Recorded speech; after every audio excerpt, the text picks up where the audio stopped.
Bonjour à tous et bienvenue dans un nouvel épisode de Sois sage et parle fort, le podcast pour oser, ne plus se conformer, se détendre, se cultiver, débattre et plus encore. Comme vous le savez maintenant, je suis Marie et j'ai décidé d'arrêter d'être trop sage et de parler fort de tout ce que j'ai envie, comme j'en ai envie, avec vous et pour nous. Dans ce nouvel épisode, nous parlerons de l'ennui, du vide. L'ennui, oui, mais créatif.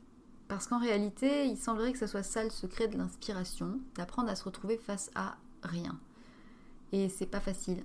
Je suis la première concernée. J'ai eu envie d'en parler, j'ai eu envie de creuser un petit peu, parce que je me suis demandé dans quelle mesure cet ennui pouvait être source de créativité, voire même d'auto-guérison. Alors le point de départ de ce podcast et de ce sujet, c'était en fait que quand on était enfant, et les enfants actuellement aussi, ont tendance à avoir plus de facilité à trouver de quoi s'occuper que nous. Tout simplement trouver des choses intérieures à eux et non pas extérieures pour s'occuper. Quand j'étais petite, je me rappelle que je m'ennuyais souvent. J'étais encore sans petit frère et que j'étais face à rien. Je trouvais toujours un moyen de m'occuper, j'avais pas de tablette ou de trucs technologiques pour m'occuper. Mes parents n'étaient pas forcément dans l'idée de remplir le vide en permanence parce que je trouvais de quoi m'occuper toute seule, donc je dessinais, je racontais des histoires à mes peluches, bon. Et ça, c'est un petit peu dissipé avec le temps, on va dire, et avec la société actuelle qui nous pousse à toujours faire, penser, remplir, checker les mails, etc. Alors que quand on était enfant, on apprenait finalement à s'occuper sans distraction permanente extérieure et on arrivait à trouver nos propres stimuli intérieurs. Et je me suis demandé aussi pourquoi c'était aussi mal vu actuellement dans la société de ne rien faire, de s'ennuyer. Ou en tout cas, j'ai l'impression qu'il y a une forme d'auto-culpabilité lorsqu'on se dit j'ai rien à faire, qu'est-ce que je vais pouvoir faire ? Et il passe pas un jour sans que moi-même je sois concernée par ça, c'est-à-dire ce sentiment de devoir m'occuper, de faire des choses, d'avoir des projets, d'écouter telle chose, de voir telle chose. Et ne rien faire, que ce soit sur le plan physique ou mental, c'est perturbant en fait, et c'est devenu inhabituel, alors que je sais que je savais le faire quand j'étais petite. Et je me suis demandé dans quelle mesure ça pouvait être finalement une source de créativité de s'ennuyer, parce que c'était quelque chose que j'avais déjà lu dans des articles. Et j'ai voulu me poser la question et en parler avec vous et partager ce que je lirais avec vous, parce que je pense que je ne suis pas la seule concernée par ça, ou en tout cas, moi j'ai envie de changer et j'ai envie de ne pas me sentir enfermée et emprisonnée par ce nouveau système de penser tout le temps et de tout le temps remplir le vide, et peut-être que ça peut en intéresser d'autres d'apprendre à déconnecter. Déjà, pour citer une chercheuse qui s'appelle Sandy Mann, elle explique très bien que le mode du cerveau par défaut, en réalité, chez les êtres humains, c'est le fait de rêvasser. C'est-à-dire que rêvasser et être en mode coucou les petits oiseaux, ça serait en fait notre mode par défaut qu'on aurait tout le temps. C'est un moment où les pensées vont et viennent sans vraiment s'arrêter, et c'est des pensées qui ne seraient peut-être pas venues si on était occupé à faire quelque chose. En fait, lorsque l'on est sur ce mode par défaut normal, quand on est enfant, c'est normal d'apprendre à s'ennuyer et d'apprendre à laisser les pensées venir et à avoir des idées qui viennent et qui nous rendent créatifs. Les enfants sont hyper créatifs, on le voit. Sauf que quand on s'est déshabitué à ça et quand on a changé ce mode par défaut par le mode tout le temps de l'activité, tout le temps du stimuli extérieur, le cerveau il comprend plus et il envoie un signal pour que l'on remplisse ce vide. Alors que finalement, laisser cette porte ouverte à l'inaction, ça serait finalement avoir peut-être des réponses qui viennent. Rêvasser, ça serait renoncer au stimulus externe, réapprendre à se créer ses propres stimulus intérieurs et avoir des idées créatives. D'ailleurs, beaucoup de grands entrepreneurs célèbres, dont Steve Jobs, ont parlé de cette capacité à créer à partir de rien et à partir de l'ennui et des expériences vécues. D'ailleurs, il y a un docteur qui a dit que les personnes qui s'ennuient finissent par trouver que leurs actions sont insignifiantes et elles sont donc du coup motivées pour s'investir dans des activités qui vont avoir un sens. Donc c'est de l'ennui que naît l'interaction sociale et la créativité. Et ce monsieur, c'est Wijnand van Tilburg pour les curieux. Et le truc, c'est que si tu t'ennuies jamais, si moi je ne m'ennuie jamais, je perds la faculté d'avoir de nouvelles idées. En fait, on étouffe notre cerveau par des actions, que ce soit par le sport, par les vidéos, le fait de checker ses mails, de regarder les réseaux sociaux, etc.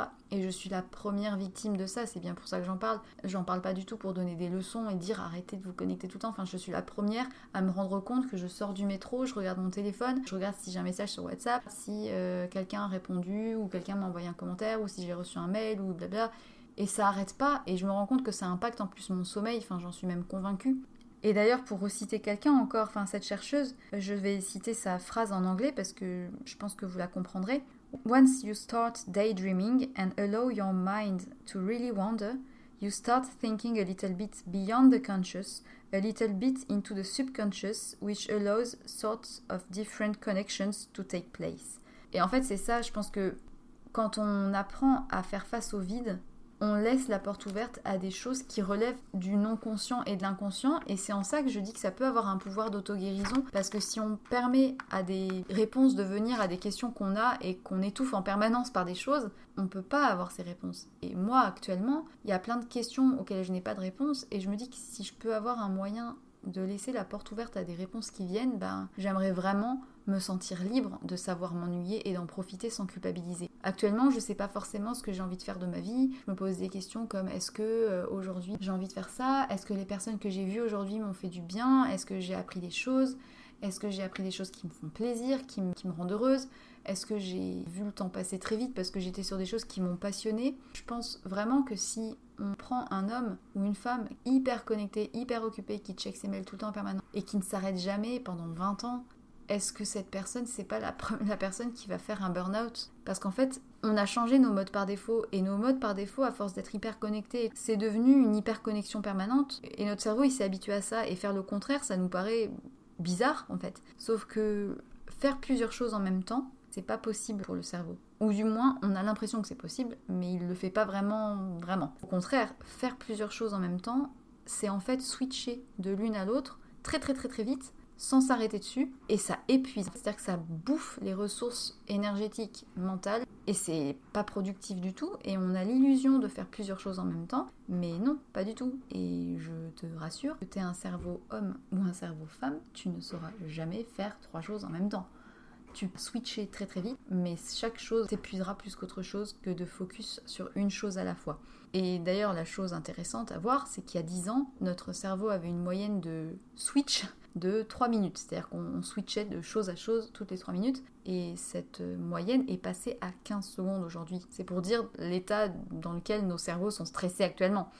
Sauf que c'est un cercle vicieux parce que les personnes du coup, et moi-même, en cas de stress, je vais shifter ou switcher encore plus vite et être encore plus fatiguée. D'ailleurs, lien intéressant à observer, c'est que moins une personne dort, plus elle consulte les réseaux sociaux. C'est-à-dire qu'en plus de ça, plus elle va être épuisée, plus elle va s'épuiser. C'est très très con. Et c'est finalement un système un peu de récompense comme on en retrouve dans les addictions. Et je vais faire un parallèle avec les drogues ou avec des comportements de type addictif, par exemple la cigarette. Parce que la nicotine, on sait très bien qu'au bout de 72 heures, elle n'est plus dans le sang et que l'addiction n'est que comportementale. Ça peut être aussi une addiction du type trouble alimentaire, boulimie, anorexie, hyperactivité physique, hyperactivité mentale. Ce sont finalement des addictions qui, à force d'être répétées, ça finit par créer de nouvelles liaisons neurologiques qui font que notre cerveau va en plus produire des endorphines et de la sérotonine et des hormones de bien-être et de bonheur. Et donc à chaque fois qu'on fera ça, il va sentir comme le côté récompense, comme quand tu donnes un bonbon comme cadeau. Enfin, c'est un système automatique de récompense. Et ton cerveau, il est content. Ah, c'est super, vas-y, check tes mails, vas-y, fatigue-moi, j'aime ça. Enfin bon, un peu maso le cerveau.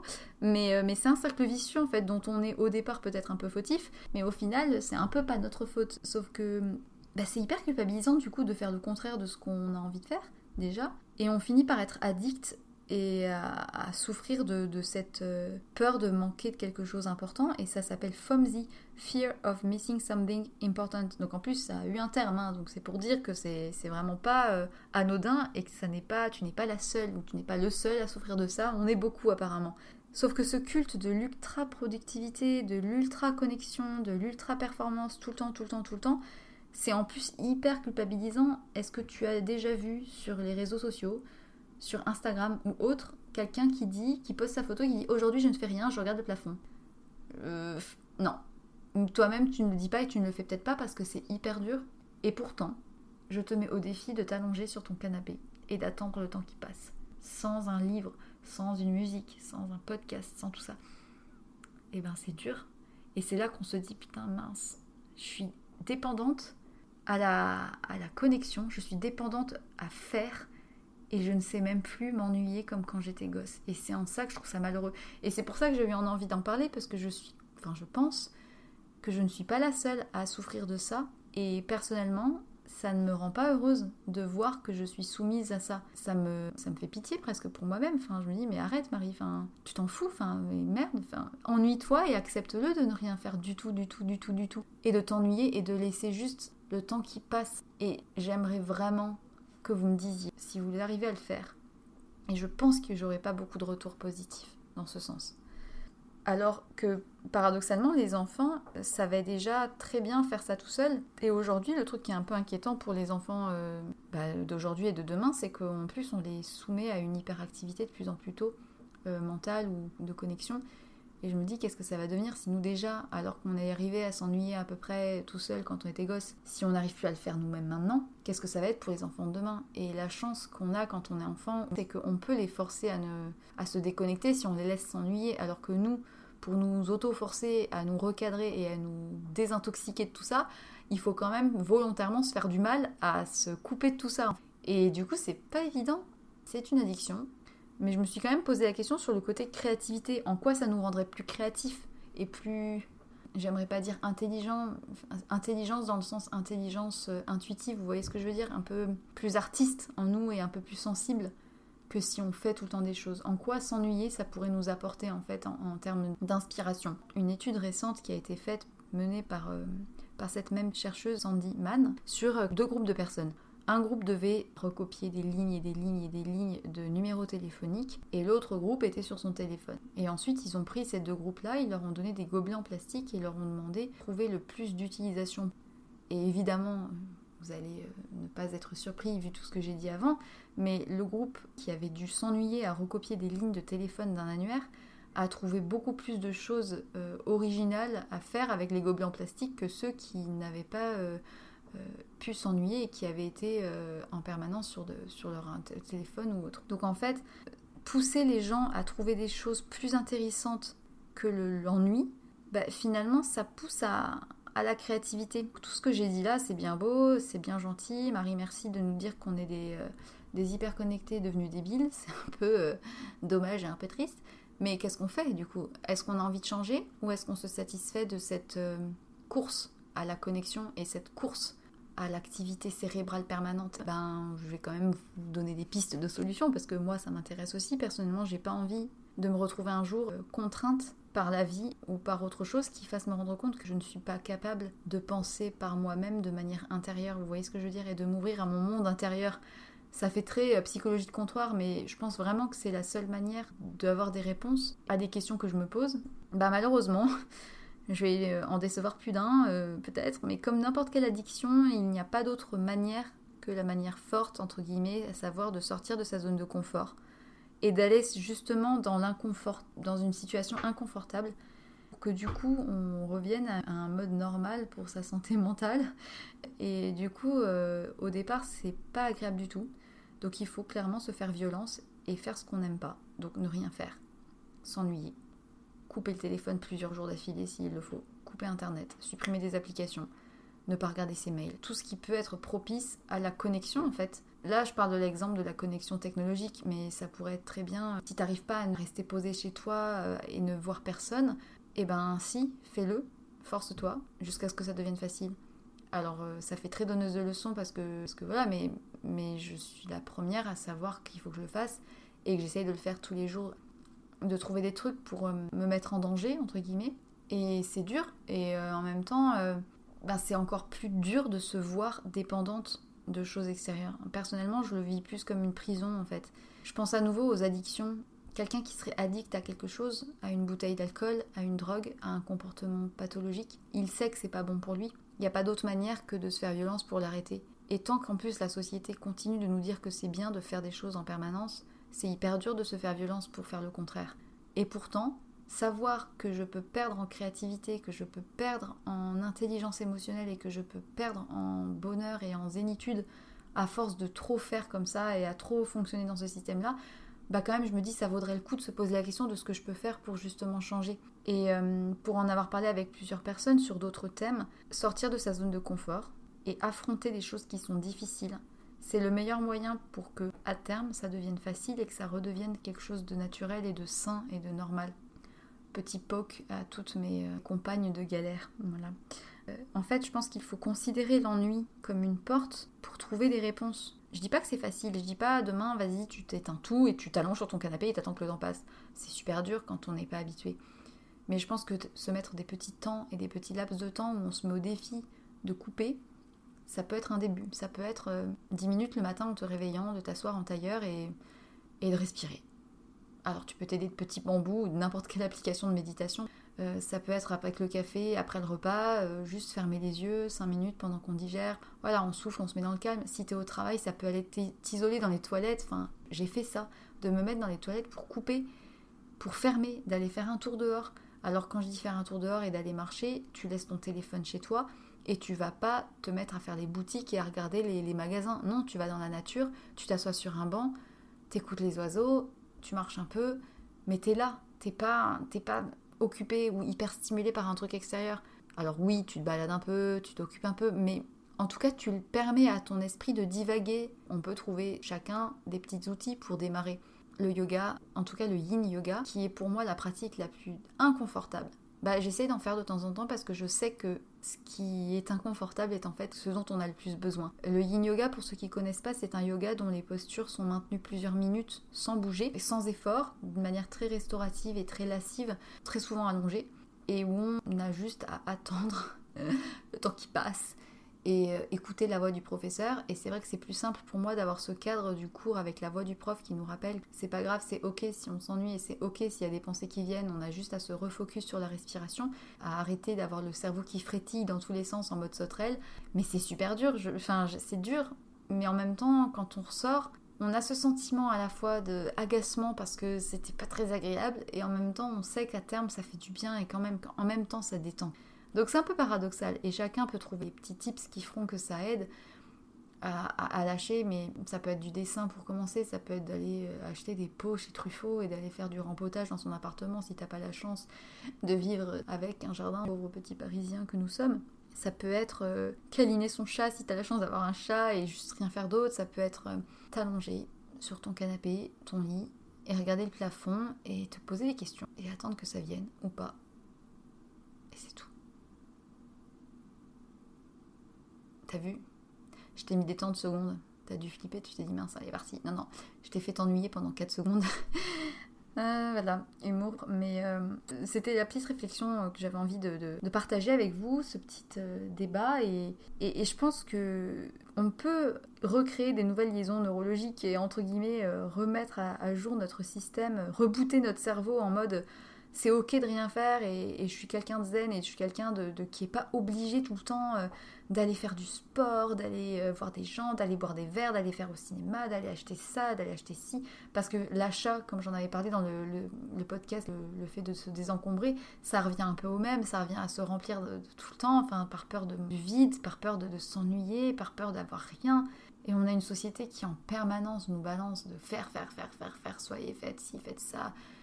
Les réseaux, les mails, les machins, les infos, les newsletters, les trucs, mais ça arrête pas et ça devient flippant de confronter au vide. Mais vraiment, j'ai un exemple aussi, là, d'il y a quelques jours, quand je gardais les petites en babysitting, à un moment donné, elles ont commencé à s'ennuyer et du coup à se disputer, à se chamailler et à faire du bruit, à crier et machin. Et non, j'aurais pu tout de suite intervenir et dire oh, qu'est-ce qui se passe, on arrête, toi viens, on va dessiner. En tout cas, les divertir. Non, je les ai laissées gueuler toutes seules pendant que je cuisinais. Je me suis dit quand elles seront calmées, ça ira. Puis en fait, à un moment donné, j'entendais plus le bruit, je suis allée voir et puis elles étaient en train de jouer toutes seules dans leur coin, mais complètement en paix. Enfin, elles avaient fini par s'apaiser toutes seules. Et à un moment donné, la petite refusait de sortir du bain. Et avant de perdre patience et qu'elle avait déjà sorti tous ses jouets de la caisse dans la baignoire, j'ai dit ok, je la laisse patauger.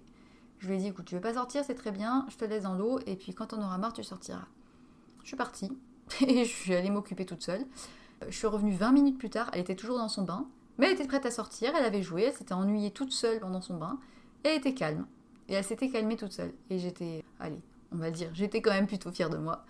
Et au moins, j'avais pas perdu patience, et elle s'était divertie toute seule sans avoir de quoi que ce soit, ni besoin de moi pour la divertir, ni d'autre chose.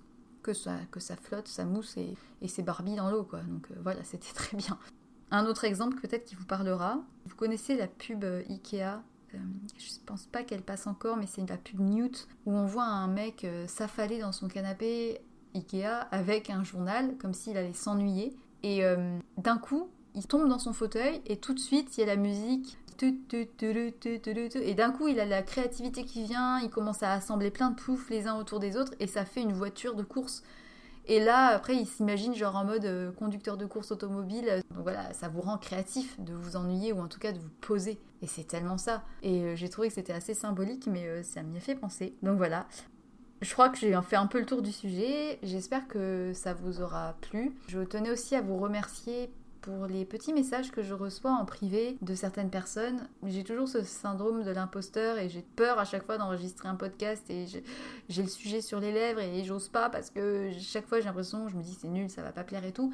Et après je me dis ok, bon bah moi ça me plaît, ça m'occupe, si ça peut plaire à certaines personnes tant mieux, si ça ne te plaît pas, c'est pas grave, je suis pas là pour plaire à tout le monde, heureusement. Et puis si t'as pu te poser des questions pendant cet épisode sur ton rapport à la connexion permanente et aux mails que tu checkes H24 et au fait que tu peux pas t'empêcher d'aller faire du sport ou de tout le temps faire des trucs, d'aller des musées, des trucs machin et que t'as peur d'être tout seul et t'as peur de t'ennuyer et de ne rien faire. Si du coup tu te dis ah ben merde, c'est peut-être pas très normal de faire ça et que j'ai pu faire en sorte que tu te poses des questions, alors je suis super contente parce que j'ai réussi. Et si jamais tu as des retours à me faire sur ça, si tu as des idées, des expériences à me raconter, n'hésite pas, dis-moi. Et puis si ça t'a plu, si tu penses que ça peut concerner d'autres personnes et que ça peut aider certaines personnes, ou à t'abonner à ce podcast sur les applications disponibles. Et pour terminer, enfin, une dernière phrase de Ray Bradbury qui a dit « Ne pensez pas, la pensée est l'ennemi de la créativité.